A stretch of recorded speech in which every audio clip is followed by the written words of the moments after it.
Hello बच्चों, geography लेकर आई हूँ मैं यूनिट 2 बी, जिसमें 5 मार्क्स के क्वेश्चन बचे हुए थे। 8 क्वेश्चन हैं जो कि 5 मार्क्स के हैं, सी नंबर। चलिए उसे कर लेते हैं हम। पहला क्वेश्चन है, भौतिक अपक्षय की कौन कौन सी विधियां हैं। आंसर है, भौतिक अपक्षय की निम्नलिखित विधियां हैं। पहला, क्रशिंग। इसमें पदार्थ को यांत्रिक बलों का उपयोग करके छोटे छोटे टुकड़ों में तोड़ा जाता है। दूसरा है ग्राइंडिंग। इसमें पदार्थ को यांत्रिक बलों का उपयोग करके और भी छोटे छोटे टुकड़ों में तोड़ा जाता है। तीसरा है पीसना। इसमें पदार्थ को यांत्रिक बलों का उपयोग करके पाउडर में बदला जाता है। पहला है वाष्पीकरण। इसमें पदार्थ को गर्म करके उसके तरल भाग को वाष्प में बदला जाता है। दूसरा है फिल्टरेशन। इसमें पदार्थ को एक फिल्टर के माध्यम से गुजारा जाता है ताकि उसके अवांछित भाग को अलग किया जा सके। तीसरा है सेंट्रीफ्यूजेशन। इसमें पदार्थ को एक सेंट्रीफ्यूज में रखकर उसके घटकों को अलग किया जाता है। चौथा है मैग्नेटिक सेपरेशन। इसमें पदार्थ को एक चुंबक के माध्यम से गुजारा जाता है ताकि उसके चुंबकीय घटकों को अलग किया जा सके। बी है रासायनिक अपक्षय की विधियों का वर्णन कीजिए। आंसर है, रासायनिक अपक्षय एक प्रक्रिया है जिसमें पदार्थ के रासायनिक बंधन टूट जाते हैं और नए यौगिक बनते हैं। यह प्रक्रिया विभिन्न तरीकों से हो सकती है, जिनमें से कुछ प्रमुख विधियां निम्नलिखित है।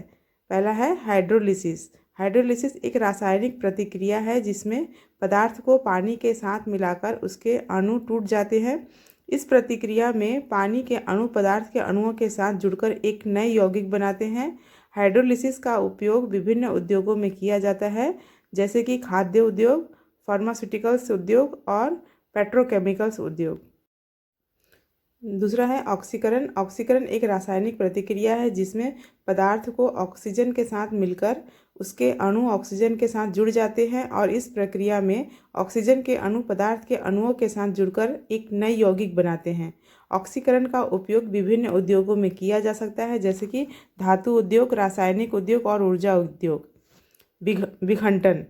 विखंडन एक रासायनिक प्रतिक्रिया है जिसमें पदार्थ को उच्च तापमान या दबाव के अधीन रखा जाता है, जिससे उसके अणु टूट जाते हैं। अगला है प्रतिस्थापन। प्रतिस्थापन एक रासायनिक प्रतिक्रिया है जिसमें पदार्थ के एक या एक से अधिक अणुओं को अन्य अणुओं से प्रतिस्थापित किया जाता है। इस प्रतिक्रिया में पदार्थ के अणु एक नए यौगिक बनाने के लिए प्रतिस्थापित होते हैं। प्रतिस्थापन का उपयोग विभिन्न उद्योगों में किया जाता है, जैसे कि रासायनिक उद्योग, फार्मास्यूटिकल्स उद्योग और प्लास्टिक उद्योग। अगला है संघनन। संघनन एक रासायनिक प्रतिक्रिया है जिसमें दो या दो से अधिक अणुओं को एक साथ जोड़कर एक नया अणु बनाया जाता है। इस प्रतिक्रिया में अणुओं को एक साथ जोड़ने की ऊर्जा का उपयोग किया जाता है। संघनन का उपयोग विभिन्न उद्योगों में किया जाता है, जैसे कि रासायनिक उद्योग, फार्मास्यूटिकल्स उद्योग और प्लास्टिक उद्योग। इन विधियों के अलावा रासायनिक अपचय की अन्य विधियां भी हैं, जैसे कि हाइड्रोजनेशन, डिहाइड्रोजनेशन और हेलोजनेशन। ये विधियां विभिन्न उद्योगों में उपयोग की जा सकती है। सी नंबर है, अपरदन की विभिन्न विधियों का वर्णन कीजिए। आंसर है, अपरदन एक प्रक्रिया है जिसमें एक पदार्थ को दूसरे पदार्थ से अलग किया जाता है। यह प्रक्रिया विभिन्न तरीकों से की जा सकती है, जिसमें कुछ प्रमुख विधियां निम्नलिखित हैं। पहला है क्रिस्टलीकरण। क्रिस्टलीकरण एक अपरदन विधि है जिसमें एक पदार्थ को उसके घोल से अलग किया जाता है। इसमें घोल को ठंडा किया जाता है, जिससे पदार्थ के क्रिस्टल बनते हैं। इन क्रिस्टलों को फिर अलग किया जाता है और शुद्ध पदार्थ प्राप्त किया जा सकता है। दूसरा है वाष्पीकरण। वाष्पीकरण एक अपरदन विधि है जिसमें एक पदार्थ को उसके घोल से अलग किया जाता है। इसमें घोल को गर्म किया जाता है, जिससे पदार्थ के अणु वाष्प में बदल जाते हैं। इन वाष्पों को फिर अलग किया जा सकता है और शुद्ध पदार्थ प्राप्त किया जा सकता है। तीसरा है फिल्टरेशन। फिल्टरेशन एक अपरदन विधि है जिसमें एक पदार्थ को उसके घोल से अलग किया जाता है। इसमें घोल को एक फिल्टर के माध्यम से गुजारा जाता है, जिससे पदार्थ के कण फिल्टर पर जमा हो जाते हैं। इन कणों को फिर अलग किया जा सकता है और शुद्ध पदार्थ प्राप्त किया जा सकता है। चौथा है सेंट्रीफ्यूजेशन। सेंट्रीफ्यूजेशन एक अपर्दन विधि है जिसमें एक पदार्थ को उसके घोल से अलग किया जाता है। इसमें घोल को एक सेंट्रीफ्यूज में रखा जाता है जो घोल को तेज़ी से घुमाता है। इससे पदार्थ के कण सेंट्रीफ्यूज के तल पर जाकर जमा हो जाते हैं। इन कणों को फिर अलग किया जा सकता है और शुद्ध पदार्थ को प्राप्त किया जा सकता है। पांचवा है डिस्टिलेशन। डिस्टिलेशन एक अपर्दन विधि है जिसमें एक पदार्थ को उसके मिश्रण से अलग किया जाता है। इसमें मिश्रण को गर्म किया जाता है जिससे पदार्थ के अणु वाष्प में बदल जाते हैं। इन वाष्पों को फिर अलग किया जा सकता है और शुद्ध पदार्थ प्राप्त किया जा सकता है। छठवा है क्रोमेटोग्राफी। क्रोमेटोग्राफी एक अपर्दन विधि है जिसमें एक पदार्थ को उसके मिश्रण से अलग किया जाता है। इसमें मिश्रण को एक क्रोमेटोग्राफी कॉलम में रखा जाता है जो पदार्थ के अणुओं को अलग अलग करता है। इन अणुओं को फिर अलग किया जा सकता है और शुद्ध प्राप्त किया जा सकता है। सातवां है इलेक्ट्रोफोरेसिस। इलेक्ट्रोफोरेसिस एक अपर्दन विधि है जिसमें एक पदार्थ को उसके मिश्रण से अलग किया जाता है। इसमें मिश्रण को एक इलेक्ट्रोफोरेसिस कॉलम में रखा जाता है जो पदार्थ के डिस्टिलेशन एक अपर्दन विधि है जिसमें एक पदार्थ को उसके मिश्रण से अलग किया जाता है। इसमें मिश्रण को गर्म किया जाता है जिससे पदार्थ के अणु वाष्प में बदल जाते हैं।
डी नंबर है मिट्टी के संगठनों का संक्षेप में वर्णन कीजिए। आंसर है मिट्टी एक जटिल और गतिशील प्रणाली है जिसमें विभिन्न प्रकार के संगठन शामिल होते हैं। मिट्टी के संगठनों को मुख्य रूप से 4 श्रेणियों में वर्गीकृत किया जा सकता है। पहला है खनिज, दूसरा जैविक पदार्थ, तीसरा जल और वायु। खनिज संगठन। मिट्टी के खनिज संगठनों का प्रमुख योगदान होता है। मिट्टी में खनिज संगठनों का एक प्रमुख योगदान होता है। ये संगठक मिट्टी की संरचना, बनावट और उर्वरता को प्रभावित करते हैं। खनिज संगठनों में पहला है रेत। मिट्टी का सबसे बड़ा खनिज कण है जिसका आकार 0.05 से 2 मिलीमीटर तक होता है। रेत मिट्टी को अच्छी वायु संचार और जल निकासी प्रदान करती है। दूसरा है सिल्ट। सिल्ट मिट्टी का मध्यम आकार का खनिज कण है जिसका आकार 0.002 से 0.05 मिलीमीटर तक होता है। सिल्ट मिट्टी को अच्छी जल धारण क्षमता प्रदान करती है। ई नंबर है मृदा निर्माण को प्रभावित करने वाले कारकों का वर्णन कीजिए। मृदा निर्माण एक जटिल प्रक्रिया है जो विभिन्न कारकों के संयोजन से प्रभावित होती है। ये कारक मृदा की संरचना, बनावट और उर्वरता को प्रभावित करती है। मृदा निर्माण को प्रभावित करने वाले कुछ प्रमुख कारक निम्नलिखित हैं। पहला है भौतिक कारक।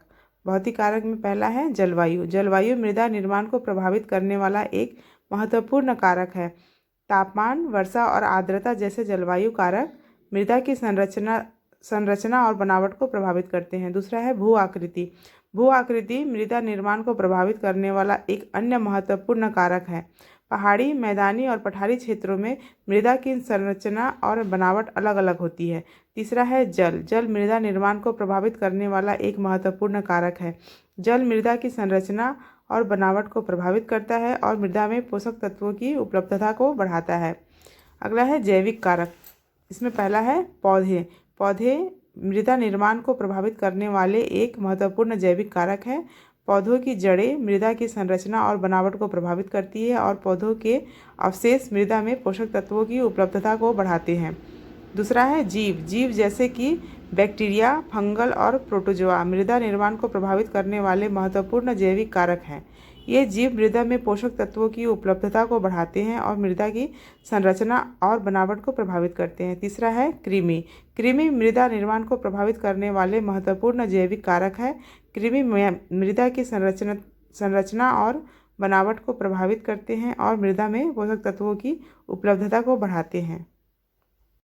अगला है रासायनिक कारक। पहला है पीएच। पीएच मृदा निर्माण को प्रभावित करने वाला एक महत्वपूर्ण रासायनिक कारक है। पीएच मृदा में पोषक तत्वों की उपलब्धता को प्रभावित करता है और मृदा की संरचना को बनावट को भी प्रभावित करता है। दूसरा है पोषक तत्व। पोषक तत्व मृदा निर्माण को प्रभावित करने वाले महत्वपूर्ण रासायनिक कारक हैं। पोषक तत्व मृदा में पौधों की वृद्धि के लिए आवश्यक होते हैं और मृदा की संरचना और बनावट को भी प्रभावित करते हैं। तीसरा है धातु आयन।